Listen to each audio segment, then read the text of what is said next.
Hey, how are you doing? My name's Neil. Welcome to my YouTube channel. Welcome back to everybody that has previously viewed videos or is following my channel in general. And obviously, I have a huge apology to make that I've been away for a while, maybe a couple of months. All kinds of things again have got in the way. I seem to be forever apologizing for being behind with videos or being away. You might have noticed in the meantime, I've been trying to upload some shorts videos of where my progression is going. So that proves that I'm still skating an awful lot, at least 2 or 3 times a week. Progression is really good. I just really not had the time after the skate sessions or in between to actually make videos and upload them. I really do want to keep this channel going. I'm really enjoying it, really grateful for all of you that are following and commenting. I just got to work out a better schedule for keeping the balance right with edits and uploads, skating, and the rest of normal life. Anyway, that's enough of that. I want to move on to what today's video is all about, and that is doing some custom graphics on my skateboard.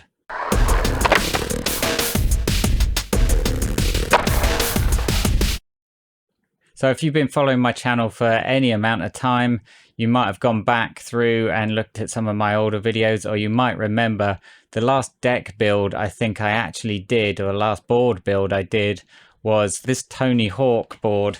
This one here, it's a Birdhouse Tony Hawk Gargoyle. And as you can see, it's not all that skated. It's not been skated an awful lot. And although I really like the board and the shape, and you can see it's a pretty nice shape. Square tail, sort of semi-fish tail maybe you might say. It's about 9.3 wide. They were running independent 169 trucks on it, which are quite wide for my normal usage. Usually I skate independent 149s. It was a nice board, and this is what I started to learn vert skating on. So you might want to go back and see my first few vert skating videos and you might see this board. It didn't really feature in many of my videos. I didn't ride it for that long, as you can see. It's not that battered. Reason was that it was kind of bigger than what I was used to more recently, kind of width wise and weight wise. Running 169 trucks made it heavier. The whole thing felt a bit heavier, and although it's a really nice board and would be perfect for just carving round bowls, I needed a bit more of an all-terrain vehicle for bowls, mini ramps, and vert skating. And so very quickly, I ended up going back to Old Faithful. And let me just put this down. Old Faithful being the Steve Caballero flight decks. These are the 216 flight decks. As you can see, still a square tail. I like the square tails, and a nice shaped nose. Just generally a really nice deck, and I've talked about this deck before on the channel, and generally, I find this a really nice board to ride. And I think I've said a few times before, Steve Caballero's been riding for so long. I think he knows how to design a good board, and so I trust his judgment, and I really like them. This is the original Flight logo from when the Flight decks first came out. I quite like that. I quite like the minimalism of it. I've ridden 2 of these. The graphic is great. I really liked it. So once this one started to get towards the end of its life, the razor tail was coming on pretty good. It was time to change again to another new one, and so I set about going to buy another new one. And one thing that I very quickly came up against was that you couldn't get that graphic anymore. The graphics have moved on, and there was a new graphic for that deck. The deck shape was still available, still Steve Caballero's current rider for vert and pool, and it still is today. However, you couldn't get that graphic anymore, and the graphics had changed significantly. They'd now become these kind of cartoon style dragon graphics that don't really look like the classic dragon. I don't know whether Steve Caballero drew these himself or whether it was the Powell Peralta artist doing it, but suffice to say, I really didn't like these graphics. And so although I wanted the board to ride, I needed that shape and that feel. I wasn't really happy about riding something I didn't like the look of. So I bought one anyway, and I thought, I'll change that. I'll do it myself. I'll do some DIY graphics in the style of his older boards, and you know, maybe just be happy about the way they look then. So this is what I did.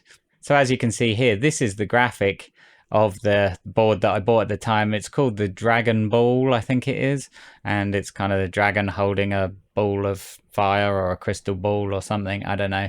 But I don't like the graphic, so I was determined to change it to a classic Steve Caballero graphic, which was the dragon, also known as the Dragon and Bats, and that looks like this. So as you can see, the dragon is way different, classic look. Maybe you're really familiar with this if you're as old as me. You know, this was the one that was around in the 80s, and to me, you know, this is quite a nice looking graphic, dragon graphic anyway, so I thought I'd go with this. So what I'm going to do now is show you how I went from this to this. I think it came out pretty well, and I'm going to show you the process of how I went about it right now. So let's go. I didn't get an awful lot of footage, but I got as much as possible. Hopefully you get the idea of how I did it. And this is the graphic that it was kind of based on. So that's the original Caballero Dragon and Bats. It's known as Dragon and Bats because there's a dragon, and then in the background you can see like a patterned bat logo. It's actually based on the Batman logo. At the time, Steve Caballero was really into Batman, so they incorporated that into the graphic. But I didn't go for the bats. I left the Ripper background and plain black. I just wanted the dragon. You'll also notice that the text is very slightly different. So the C and the O and the kind of shape of it, the bat shape of the Caballero writing, it's very slightly different. And the one that I did was based on the t-shirt design, and on the skateboard design you'll see that the letters are kind of bigger and more stretched out. I don't know why it's different on the t-shirt design versus the actual deck design. Maybe there's a story there, maybe it just didn't fit properly for the t-shirt, don't know. But anyway, that's what I went for, and let's see how I went about it.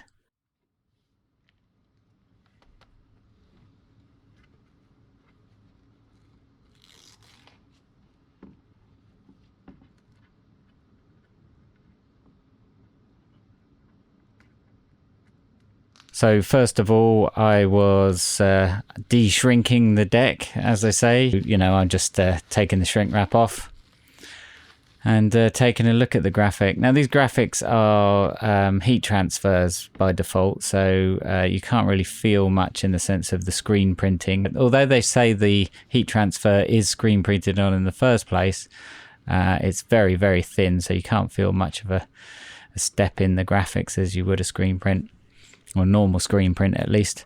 So I started off by just taking the very top surface off the graphic to give some adhesion for the paint that I was going to put on. And so I was just using wet and dry, wet sanding. It's a common thing with paintwork, to wet sand and just take the very, very top surface off, give the paint something to adhere to. So you won't really see much change in that. But I just didn't want the paint to peel. When I was done with that, just wipe it off with a dry towel and just get a feel for whether I've roughed it up enough for this layer of primer and paint to take to the graphic, which I think was fine. So here I'm using some panel wipe, which is just kind of very dilute isopropyl alcohol, I think, but it basically takes off any grease that might be on your hands or anything else. And here I start masking it up. So I masked up a kind of bit of a feathered edge, but I wanted to cover everything that I didn't want to paint. So it's all masking tape, feathered the edge up, prepared myself a little platform to start spraying. Just put some paper towel down so that I didn't spray paint the concrete, and gave it a light dusting of some primer. This is just cellulose primer. Then when I've done the primer, I gave it a light dusting of matte black cellulose. And you'll see I kind of rippled the masking tape at the bottom and the top just to go in line with the Ripper design.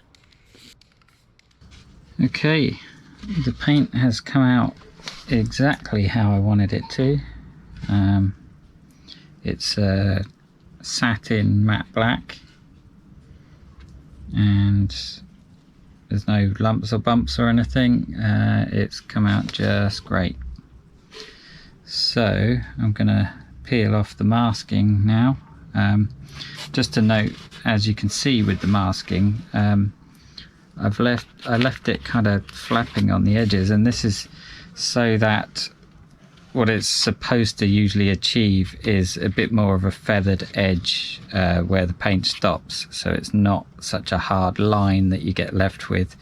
There'll still be a bit of a line because I've actually painted a bit further up. Usually you do this and stop painting about here and it would kind of blend in a bit more, but it's not a big deal, because if there's a more defined line that I don't want, I will wet sand that line and that will blend and look as good as I want it to look anyway. It's generally what you would do is, you know, wet sand the blend in.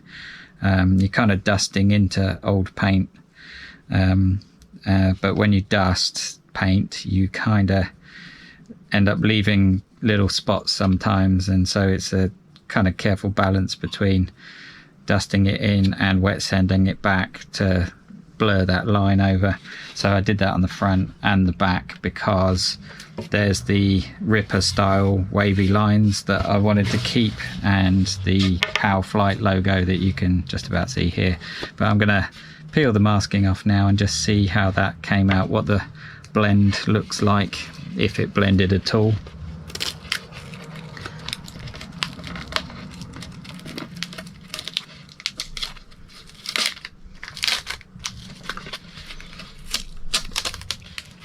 And the overspray on the sides, there's a little bit as well, but I'll be sanding that off so that it looks like a nice sanded edge, like a deck would be brand new, and how this is here currently. So there is a bit of overspray on those sides, but a quick run with some sandpaper will take that back to how it should look.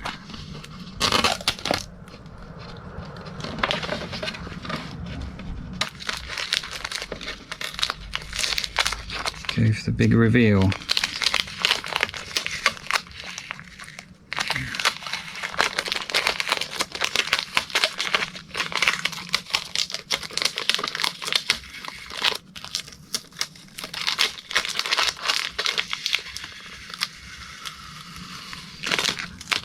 Ideally I would have used low tack masking tape,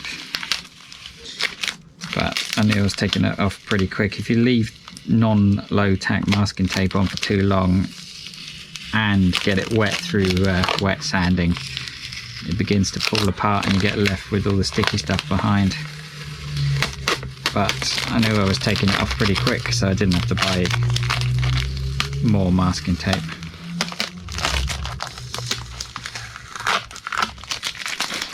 There we go, that's come out pretty good.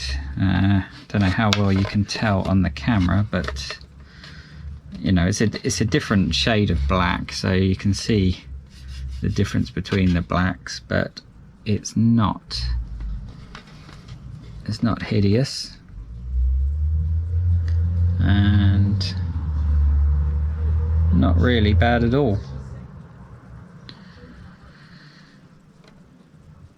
But I might wet sand that a little bit just to blend that a bit nicer. But that's exactly what I wanted to achieve. I'll do the tail as well. Also bear in mind, you know, I'm going to be skating this, so it's going to get pretty savaged up pretty quick. So, you know, it's not a work of art. It could be, you know, I could make this look really nice and hang it on the wall, but you know, I could always do that in the future. But this one is to be skated, and the whole point was, you know, I want to skate this shape of deck, but I no longer like the graphics that they supply on this deck, so I'm taking it into my own hands and putting some graphics on that I like. I know graphics are not a big deal and you largely scrape them off as you skate, But you got to like the board that you're skating, you know, looks and feel. So I'm making it look how I like it, because it does make you feel a bit better about your skating when you're skating a board that you like the look of.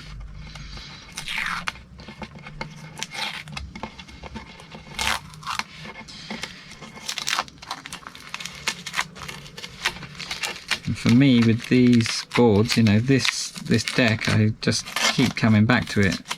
After trying different boards, I just keep coming back to this shape. It's kind of perfect. Steve Caballero's been skating long enough to know how to design a good board, and his tastes are obviously in line with mine, because it just feels so good to skate. It's got all the lightweight and maneuverable capabilities of a popsicle deck, but with a nice shape that lends itself to carving bowls and skating transition. So it's not big and cumbersome like some of the pool shaped boards. It has all the maneuverability of a popsicle.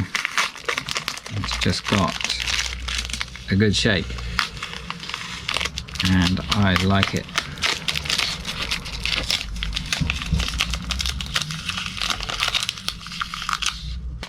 Okay, there we go. So still got the Powell Peralta logo as well, and you know, that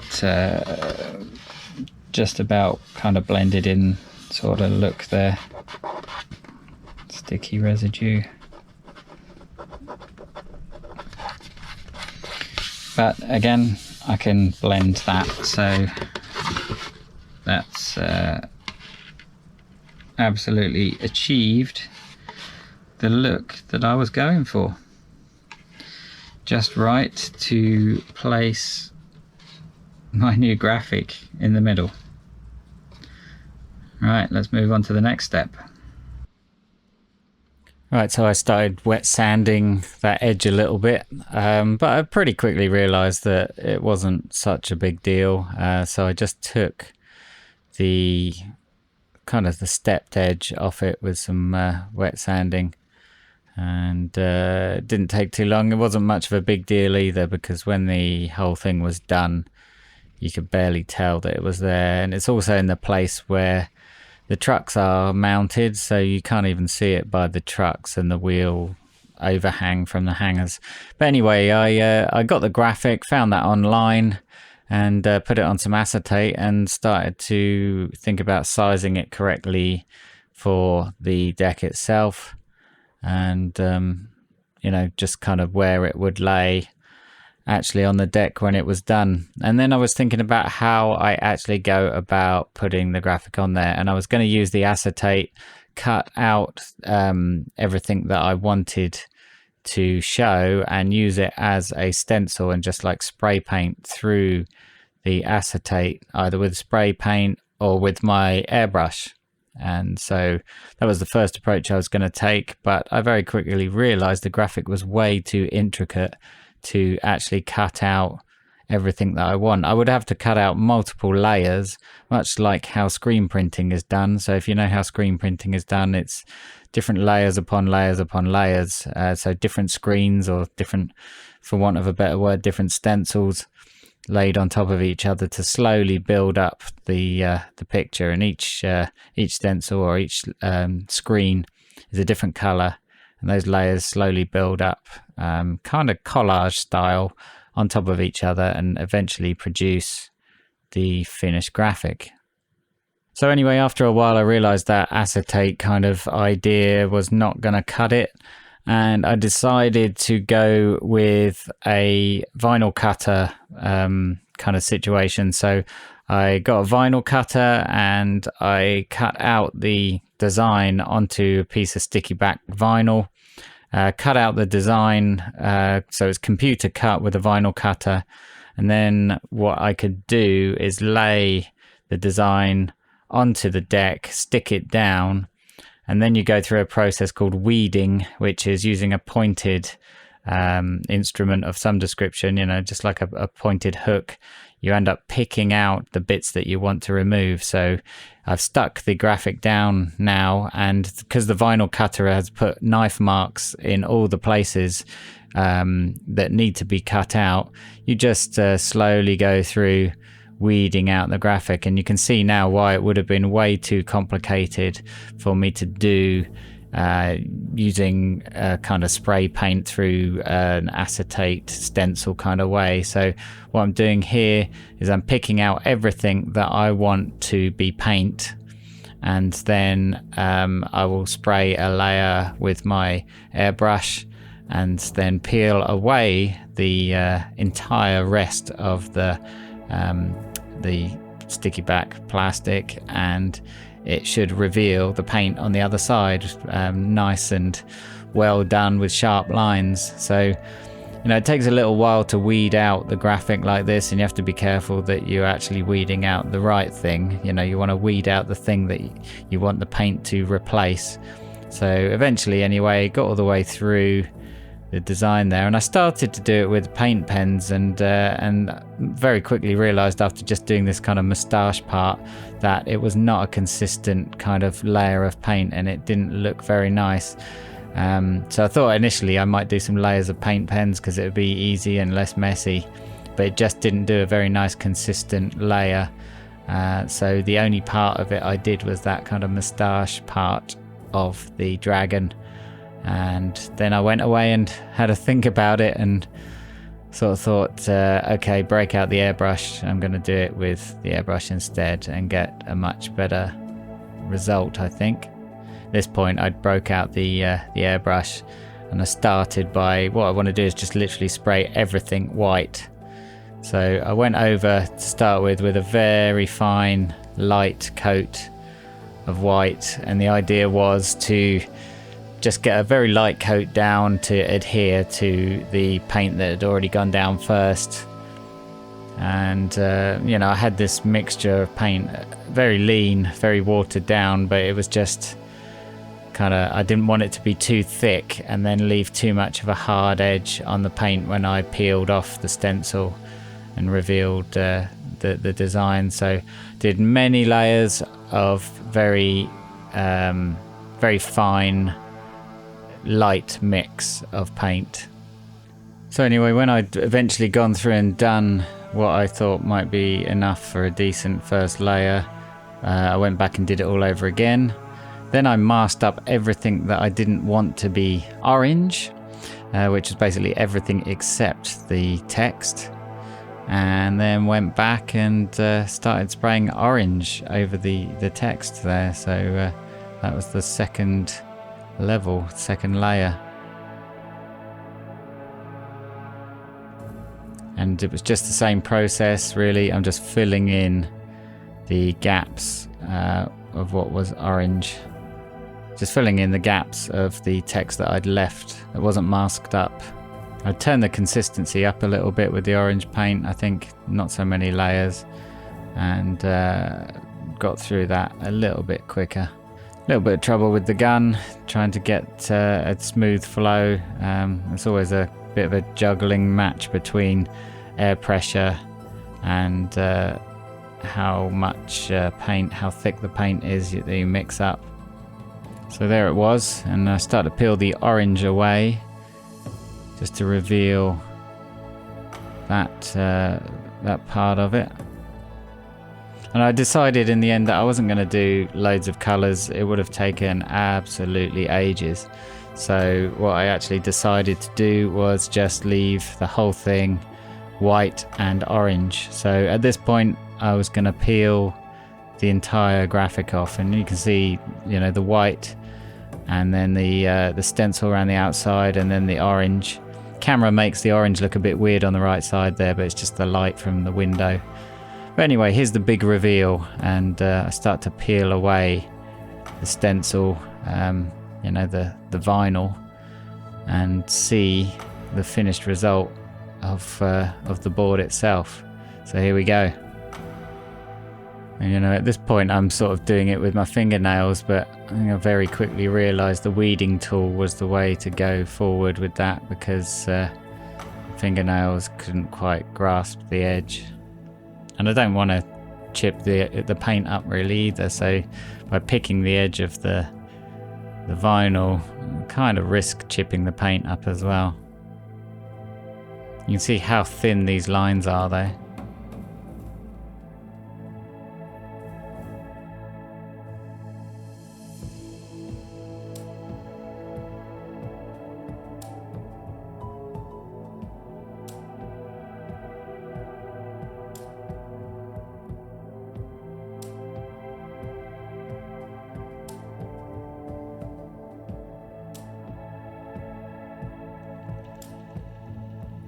So yeah, you see at this point I realised that once it starts getting really intricate, that I need the weeding tool to pick out these tiny bits. I appreciate on camera you can't even see half of these tiny bits until I weed them out and it reveals the image behind. But you know, even this is pretty therapeutic. It's not the sort of thing that you want to do if you've got absolutely no patience, but for me, this kind of work is, you know, really therapeutic. You can switch off from the world, a bit like skateboarding. You can switch off from the world, think about nothing but what you are doing right there and then in the moment.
So there you go. I hope you think that came out pretty well. I really liked it myself. You know, I'm pretty proud of it, and I've been riding it for quite some time now. So this is now what it looks like. The graphic is still there, pretty good. It's getting a little bit scuffed up on the sides where I'm grabbing the rails.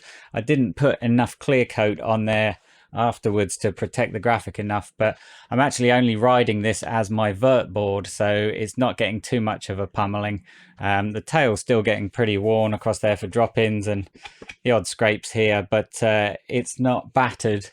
You know, to complete the kind of orange look, I put the Flight logo there and some orange rails, and put a orange nose bone there.